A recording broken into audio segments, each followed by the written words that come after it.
জনপ্রিয় ক্রীড়া সাংবাদিক ও ক্রিকেট বিশ্লেষক দেব চৌধুরী ইসলাম ধর্ম গ্রহণ করেছেন। আজ রাজধানীর দারুস সালাম শাহী মসজিদে তিনি ইসলাম ধর্ম গ্রহণ করেন। জুমার নামাজ শেষে তাকে কালিমায় শাহাদাত পাঠ করান মসজিদের খতিব জনপ্রিয় ইসলামিক স্কলার আব্দুল হাই মোহাম্মদ সাইফুল্লাহ। এ সময় উপস্থিত মুসল্লিরা তাকে ইসলামের ছায়াতলে স্বাগত জানান। অনেকেই তাকে আলিঙ্গন করেন এবং উপহার হিসেবে ফুল ও পোশাক দেন।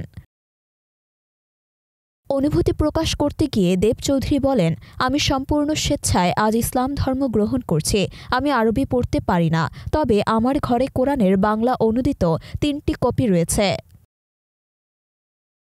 ঘটনার সত্যতা যাচাইয়ে দেব চৌধুরীকে ফোন করা হলে তিনি জানান, জি আলহামদুলিল্লাহ, আমি ইসলাম ধর্ম গ্রহণ করেছি। সবাই আমার জন্য দোয়া করবেন।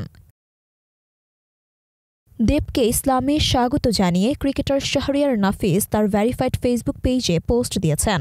নাফিস লিখেছেন, আল্লাহ আপনাকে কবুল করুক। আল্লাহ আপনার পথ চলা সহজ করে দিক। আল্লাহ আপনার জ্ঞান বুদ্ধি বৃদ্ধি করে দিক। আমিন। মারিয়াম মিম, দৈনিক সংগ্রাম।